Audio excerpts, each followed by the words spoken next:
Hi, Enoch. Michelle, how are you doing? Fine. How are you? Doing well, thanks. Welcome to I've Never Met a Woman Architect Before podcast with Michele Grace Hottel. That's me. And my guest today is Enoch Sears.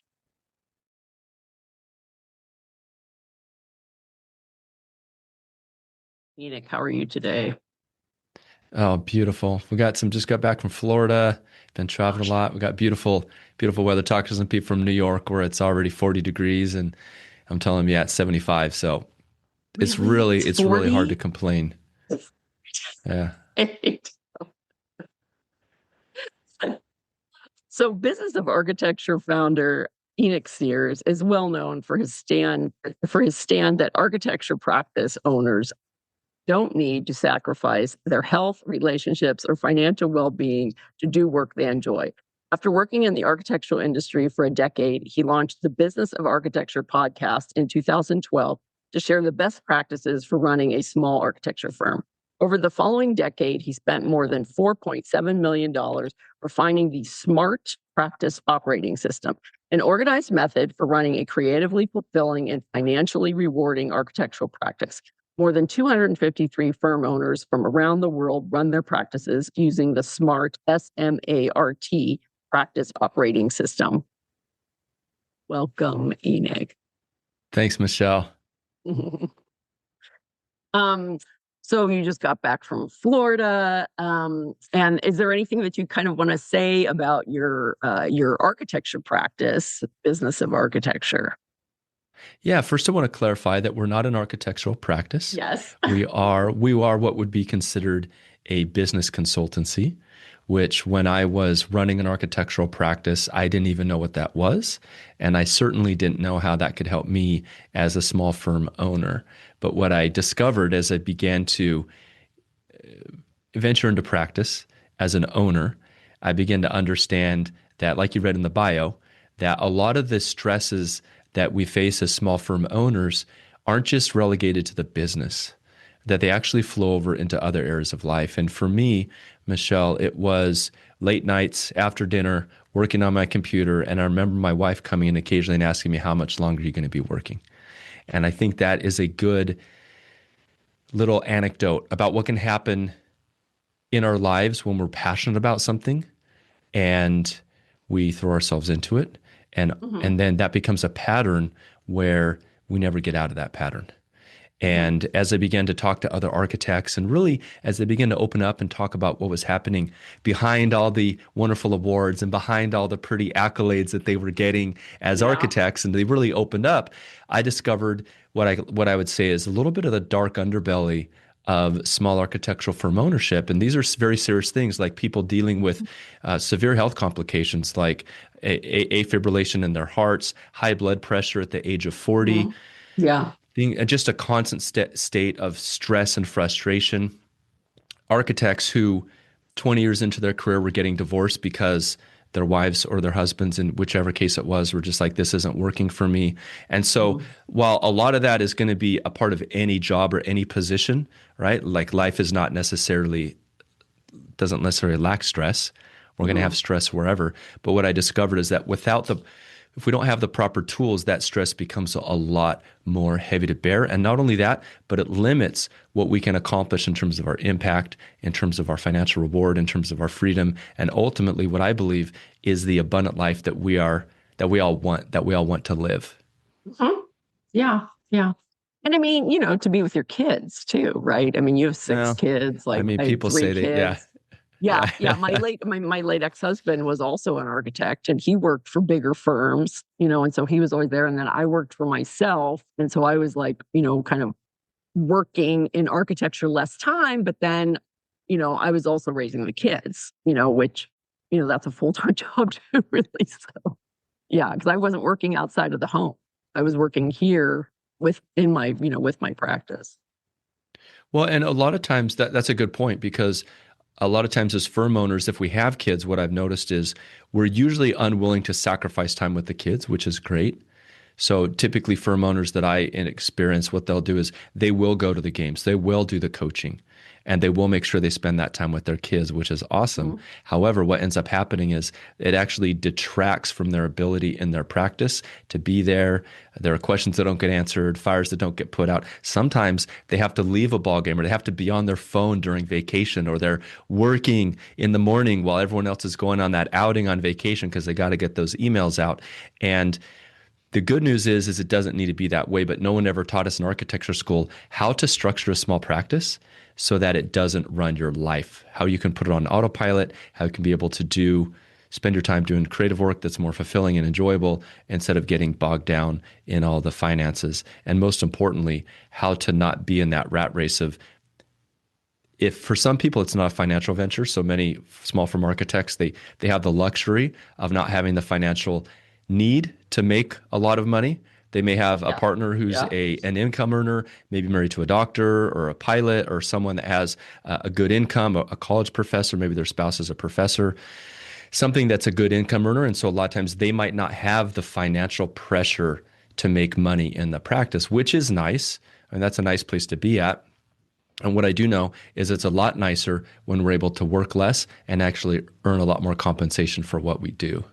Mhm. And that's what Mhm. the podcast evolved into, was this team of experts that we've collected here at Business of Architecture, spanning everything from business development, accountants, and we have the full slew of experts, because one of the keys that I found for any area of life is bring in people who know what they're doing, who are experts in that. And Mhm. then that allows you or me to be able to focus on what we do best. And in my Mhm. experience, when I'm doing what I do best, and I always like it, my whole life is better. Mhm. I have more excitement in life. There's less drudgery. There's just more. It's more fulfilling Yeah. at the end of the Yeah. day.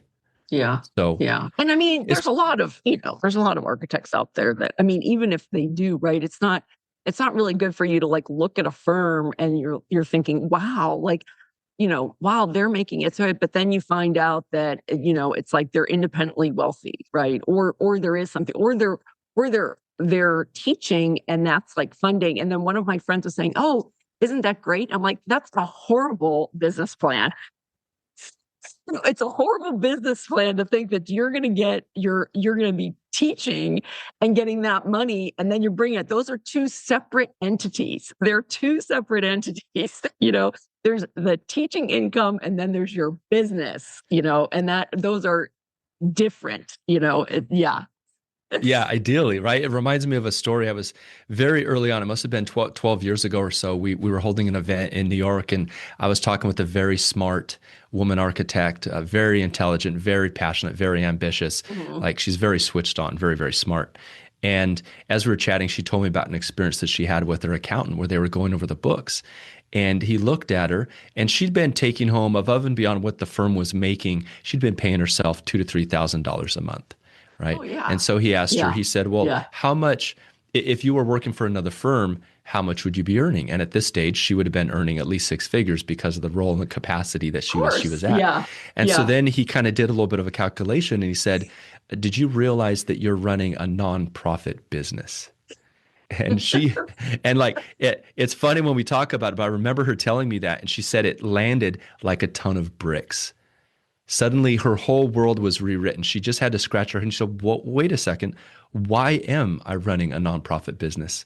And then that was the critical shift that caused her to go from that to now she has team members, very successful business. They do design build just south of DC and like the Virginia area.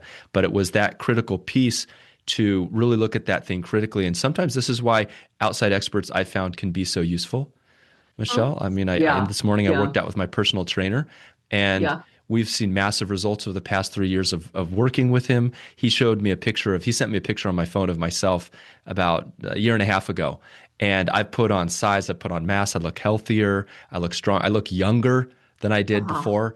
And I Uh-huh. showed him on my little fitness app, it says my physiological health, so my cardiovascular health is 8 years younger than my biological age.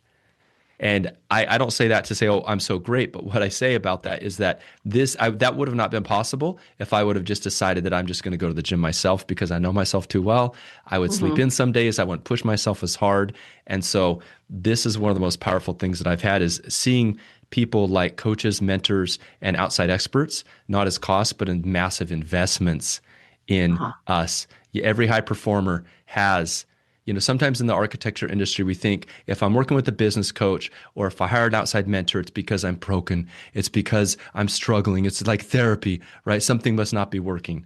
As Uh-huh. opposed to the way that we look at it is that every high performer has a team of coaches around them, right? You look at someone like these Tom Brady who plays, he has a strength coach, he has a stretching coach, right? And so whether you're listening to this I think his podcast and you may ex-wife be, does too, actually. But yeah. well, there you go. Does she? Tell me about that? What do you know?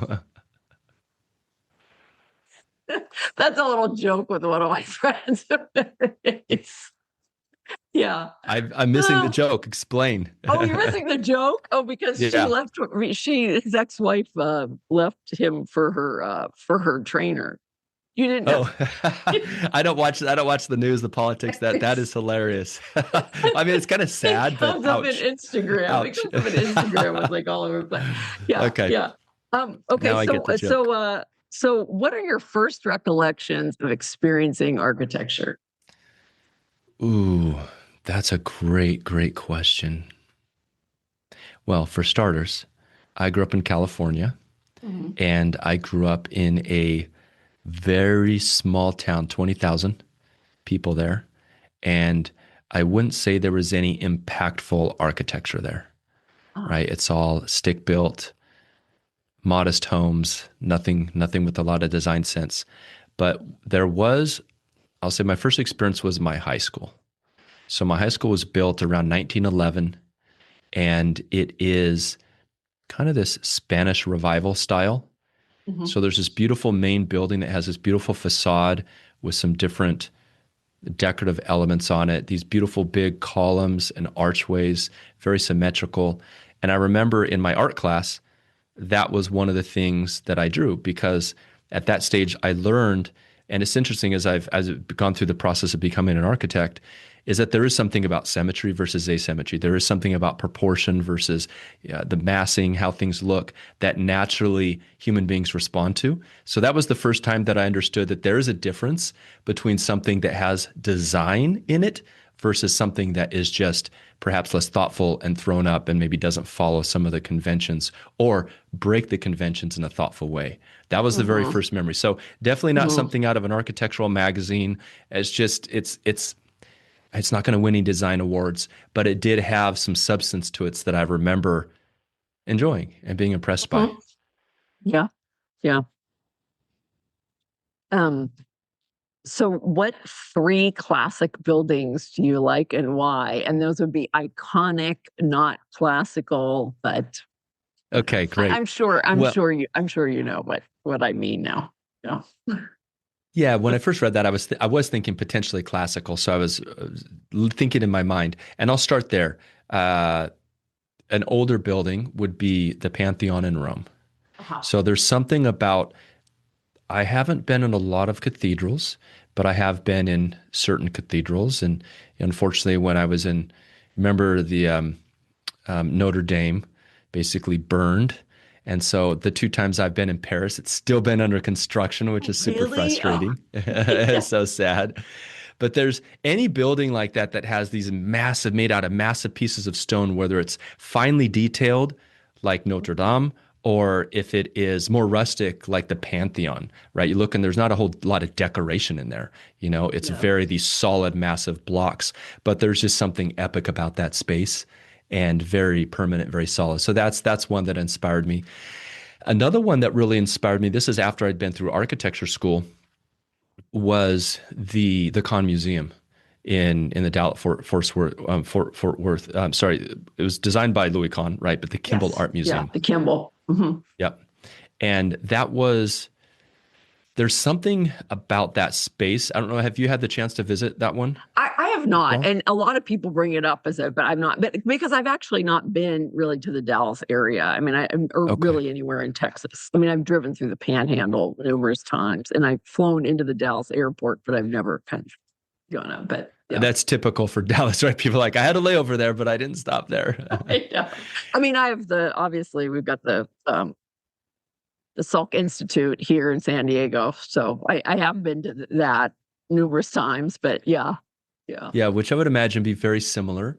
What I like about the Kimball Art Museum is the the design's very simple. I mean, Louis Kahn, all of his designs were very simple, and it's this monolithic board form concrete, beautiful, and the way that the light enters because there's these light wells that go down longitudinally down the structure, and so there's just this beautiful light that bounces off the walls in there, and it's a very impactful space.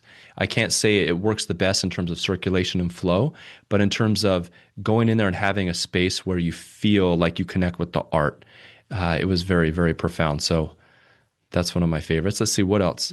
The other one that I thought of, which again, these aren't like groundbreaking pieces of architecture, but the other one that came up in mind was the Chrysler Building in New York City. So there's Oh something yeah, about the yeah, Chrysler Building that it's that Beaux-Arts, kind of 20s architecture, the way that it has whatever that metallic top with those oh yeah. gargoyles coming out from the side. There's just something that speaks of the age and just is inspiring to see that. So that's a third one that I'd throw on my list. Yeah. And I mean, it's really like iconic for New York, right? Like that's one of those buildings that people put up and then they're like, oh, yeah, that's New York, or like something. It's like, oh, okay, that's New York. And like how many, so many people, recognize it, right? And so that kind of, I kind of think that like, yeah, if a building can make a statement like that, then, that's a wonderful thing. Yeah, I agree. And New York is such an iconic city in and of Oh, itself. yeah. I mean, Yeah. there's a lot of cities out there that are beautiful, have amazing skylines. I remember going to Sao Paulo and I was amazed because whereas New York, you can sort of take it in. If you're on the Jersey Shore, you can take in all of New York in just a scan of the head. When I was in Sao Paulo, I was blown away because I'm like, wow, it felt like 10 times New York City. So I understand that there are cities in the world that dwarf New York, but there's something about the architecture, the history of it that's just inspiring. Plus the fact there's so many movies about it. It just seems like a magical place. Yeah. Yeah. Yeah.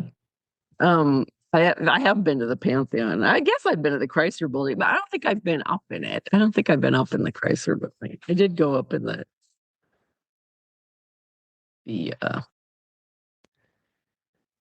what's the other one? Why am I not remembering? But not the Chrysler Building, It's the Empire State Building, probably. yes, thank you. Yeah. Yeah. Ah, so what do you like about being an architect? And I know, right? Are you still licensed? You're still licensed, right? Are you still Yeah, licensed but or I not? finally decided Yeah. I'm just going to ditch the license. Why keep on paying for it? I don't practice architecture in a formal sense anymore. So Uh-huh. I think I'll ditch the license. I don't need that thing. Yeah, I am still licensed. Uh-huh. You said, what do I like about being an architect? Yes, because you're still involved, right? And you're still an Absolutely. architect or trained as an architect. And so, yeah. And so, I mean, it's the way that it's the way that you practice architecture. I mean, Evelyn Lee and I have kind of had this discussion about like, oh, it's like, why is architecture just like, oh, if you're an architect, you have to do architecture like this one way, right? I mean, it's like, we're many different, there's a vast range of things that all of us do, so you're still an Uh, a- architect, even though, right? Absolutely, yeah. I Yeah. look back at my graduating class. I think maybe 20% of us are still, and that, I don't include myself, are still practicing, maybe even less. Yeah. So that's very interesting. And in terms of liking about being an architect, I'll kind of take myself back to when I Uh-huh. actually practiced and when I was working as an architect. What I will say is the architectural training has really added to my life. It's given me such an appreciation for buildings. I know that lay people, when they go to places like Europe or they see buildings, they know they like it. They don't understand why. They don't understand the architecture, the history behind it. They don't understand how these cities came about. They just know they like it. And so Mhm. I love having that knowledge. Like when I go to London and I'm traveling through London, I can see these very old buildings juxtaposed with these newer buildings, of course, because there was the London Fire and then there was World War II. And so you have this very interesting mishmash of buildings that some of them, frankly, aren't that pretty and beautiful.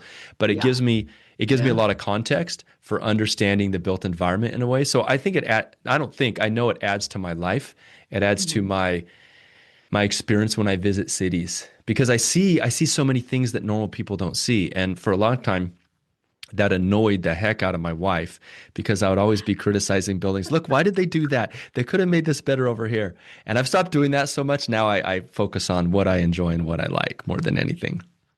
Well, I mean, I think that's one of the better. I mean, people say like, why, it's like, oh my God, you were married to an architect, and and it's like, right, it's like, I typically date architects, but it's just, I'm like, I just don't want to have to explain myself. It's basically, I just want to be able to like just do what I want to do. I don't want to have to explain like why I'm interested in something. It's just like much easier, I mean, I don't know. And and then they all know, right, that we don't really make a lot of money. I mean, we don't usually people are like, "Oh, you make a Do they lot of know money." that? When I was younger, yeah, when I was younger in an architecture school, I would meet like people, and then my girlfriends be like, "Oh, and she's an architect," and then they would say things like, "Oh, and she's going to make a lot of money," and I'm like, "What? Like, why would I want some? Why would I?" Maybe I should have been like looking for like, oh, it's like, so what do you want to do with the rest of your life? Like, they should have been these business contacts, right? They should have made it into these business contacts like way back when, instead of just saying like, oh, okay, I'm not interested in anybody that's going to be interested in in money. Maybe I should have said like, oh, how are we going to make money together? Like, right? Like, are you a developer? Are you like, but I didn't have that foresight.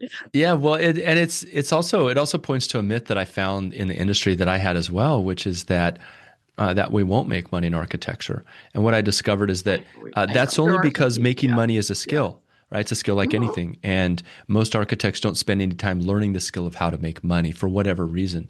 And the architects who do learn that skill, it's amazing because it funds their practice, it funds their ability to do more aspirational work. They have more freedom and more agency to pursue projects that are more fulfilling for them, even get things like awards. Like if you want to get published in a magazine, or you want to get PR, or you want to get your work out there in front of the world, a good Mhm. publicist is going to charge you $10,000 a month, $8,000 a month. And so it costs money to be Yeah, seen. yeah, And if you don't have yeah. that money because you've never learned the skill of charging more for what other architects are charging less for, it's going to be a very, very difficult slog. And we Mhm. may even fall short of our vision of what we had hoped to achieve when we started our practice, which is can be very frustrating and demoralizing also. Mhm. Yeah. Yeah. So what would you like to say about the future of architecture? I believe the future of architecture is going to be about creating new spaces. And I don't just mean spaces in terms of buildings, but new ways of living. I Mhm. believe that we're going to need to figure out ways that our technology is transforming the way we live and work. There are new issues happening around this shift. For instance, the virtual world that we have right now, the nuclear family, people getting married, there's a dramatic decline in developed nations around long-term partnerships. So people like the old school nuclear family, still a lot of that happening. I have a nuclear family myself. However, that is drastically on the decline.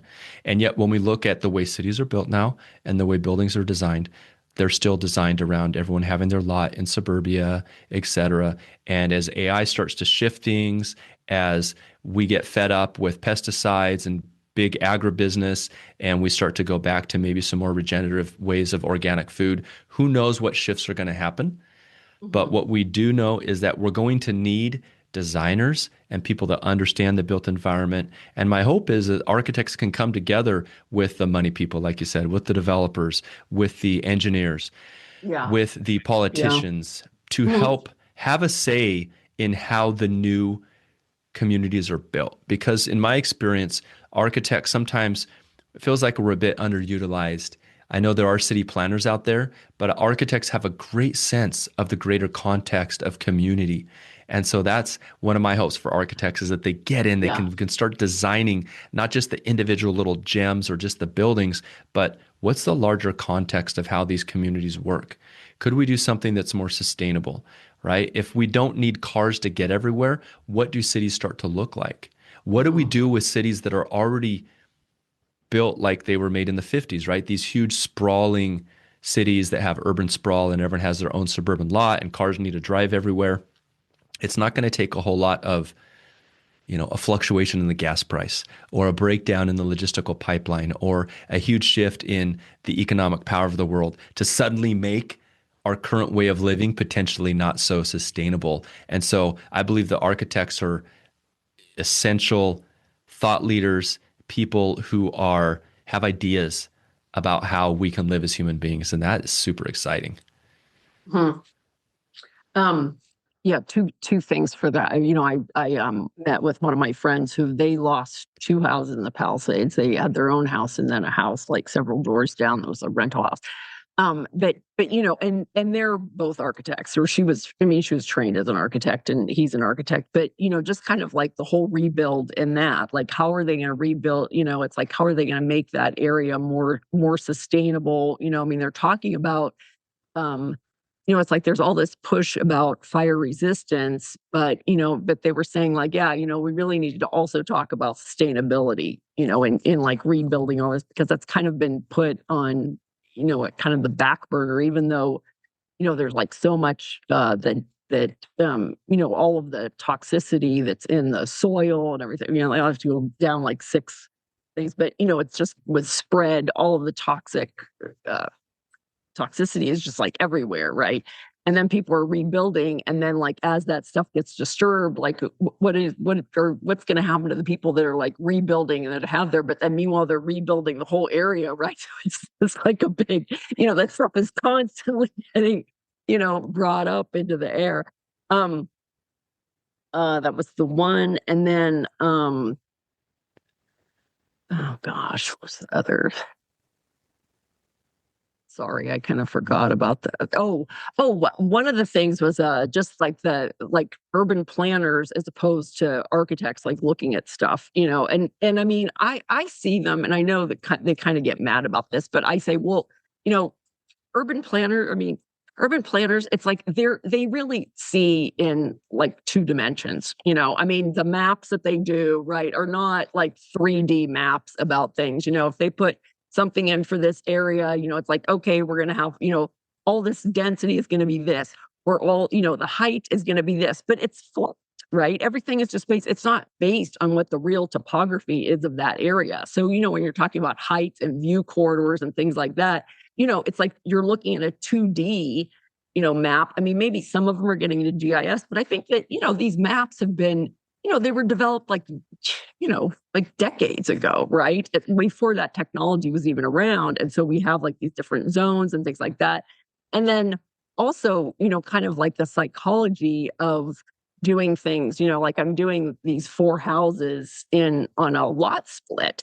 And and the way that the civil engineer had come up with it is that he had put the two houses and then he put one of them was like skewed. And, and I came in and I said, okay, it's going to be, we're going to continue kind of the existing fabric of the neighborhood and they're going to point towards each other, and this planner brought up afterwards, like, well, why didn't you want that skewed house? And I said, you can't have the skewed house that is kind of at the top of the left. It's different than all the other houses. I said, how are you going to sell the rest of the houses if you've got this house that has a higher, right? It's more unique. It's different in this one development. Nobody's going to want to bring that because they're going to say somebody is going to go into this house that's skewed up at the top of the lot.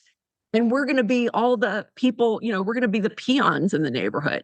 That's why they all have to be, equal in this. And she said, oh, I didn't see it that way. And I'm like, well, yeah, you don't say it because we are trained that, and we have, we deal with people, and we, especially if like custom residential, right? We're also looking at the psychology of the, of different spaces and the way that people react to different spaces and the way that people are, in their, within their minds, right? I mean, it's all communication, human interaction, these are kind of, right.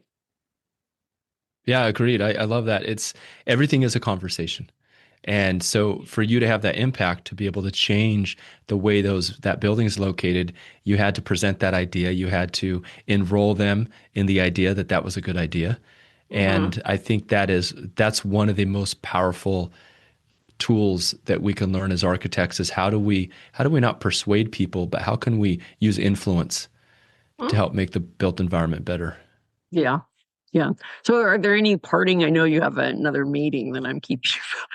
It's, so what other what what else would you like to say? Yeah, To what kind I'd of like to say is that the we work with practice owners. I'm not a practicing architect, but I would like to inspire any architects who listen to this podcast or catch this is that running a practice really can be that beautiful dream that you were hoping that it could be. It really could be a place where you work with clients who really value your services. You could have the free space and time to be able to do really exquisite, interesting designs. You could have consultants who support you and support your ideas. And you could also wrap this into having the whole thing support your life in a powerful way as possible. And so I just want to leave the listeners with that inspiration that if you've given up on that, or perhaps you feel disillusioned or beaten down because the financial aspect's been really hard and really difficult, it doesn't need to be that way. It's not something that is the de facto, this is just what needs to happen when I run a practice. Yeah. And I mean, even if, even if people, I mean, maybe they can't, but, just a consultation with you. Like I've had a consultation with Greg before about, and we've like, and when I'm going to be ready, it's like, I would love to, to talk to you guys and, enlist your services. But I mean, even just all of the information that you have out there in some of your webinars, I mean, it's great.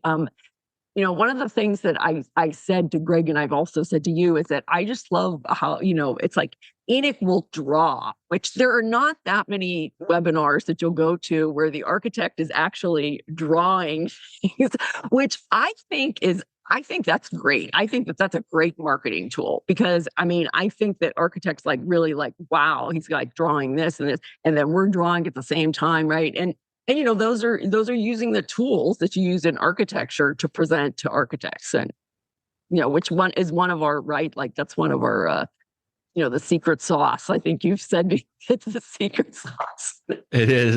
It's Yeah. funny that you mentioned that. I don't even realize it because it's so second nature to my background and what I do. When I'm having meetings with my wife, sometimes just to plan out the family activities or to Yeah, explain yeah, something to her, yeah. I'm like, let me get a piece of paper. I'm gonna like draw this out. She's like, why do you need to draw everything out? I'm like, it just helps me think through it better. It helps me, kind of organize my thoughts. So I'm Oh sure we yeah, can all no, I'm identify with always that. like, I Yeah. know. I'm always, and luckily, like my kids are also creative, so they'll be like drawing stuff too, I mean, one of them where, it's all be like, what do you guys want to eat, and then I'll get these drawings from some of them, or like, what do you guys want to do for like this when we're planning a holiday or something? So we're like all drawing stuff. So it's, yeah. I wonder how younger architects are getting trained in school now, because I know that one of the funnest things for me when I went to school was learning how to draw lines. And I remember David Lewis, who is an architect based out of New York. He was our studio professor for a bit. And I still remember he would come in pretty hyped up on coffee. That's pretty typical for architects, especially Yeah. professors.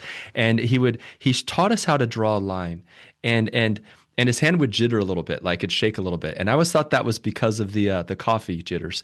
But he made the point, he said, no, actually, when you draw a line, a little bit of movement in it when you're sketching helps to not only keep the line, going in the right direction, but it just gives some character to it. And then, of course, you end the line by doubling back on itself, that nice little, end point on your lines, whether it's a Yeah. construction line or a regulating line. And then the way you use the line weights. And it's just so beautiful, that part of architecture, of understanding line weights, of understanding how to use a pencil. I remember they taught us when we use our lead pointers or pencil to roll it gently so that the line stays the same thickness all the way across. If you're using a May Yeah, line, because you're right? rotating the lead. So, I mean, I still Yep. hand draft, so I'm like really a You dinosaur. know how But that it goes. was interesting. I looked in one of my sketchbooks, and you can look in yours and see it. But there was a thing where we were doing a tour of buildings in San Diego, and I had drawn, right. It's like we were mapping it out because it was just like with our AIA students chapter, even though I was down here, but there were a couple other people that lived down here, so that's where we were going to stay and everything. But I had drawn it, and it was all right. It was all drawn with a double watt rapidograph, all of the things. But it was, it was a whole map. And I said, see, this is the way we used to draw, for directions, right? And we had like this whole thing like, oh, this is Rob Quigley's like house that's in Del Mar, right? And that it's like now people are just like, oh yeah, we'll just pick up our phone and we'll just put it in here, So there's like, yeah. So maybe we should just start mapping stuff for a while, right? Yeah, there's a magic that comes with putting the pencil to the paper. Mm-hmm. Yeah. Okay. Well, thank you so much, Enoch. And it's Enoch Sears, uh, the business of architecture, right? Right. I think that's Yes. who I am. When I woke up this morning, that's who I was. Hopefully, you never know. Tomorrow morning it may be something else, but yeah. Okay. Thanks, Michele. All right. Well, thank you so Appreciate much. you. And I'll put in the show notes how to contact him and then he also has a podcast. And so I encourage everybody to listen and watch his podcast also. Yeah. Unless you hate money. If you hate making money, don't listen to the podcast. Business of Architecture is the podcast name. And we'd also like to cross word. Yeah, sometimes it is. Exactly. We'd like to promote this. We'd like to put this on our podcast platform as well, Michele, if that's all right with you. So we'll great. do That that. sounds Okay, great. great. Yeah. Thank Okay. you. Cheers. Thanks. Cheers. Bye-bye.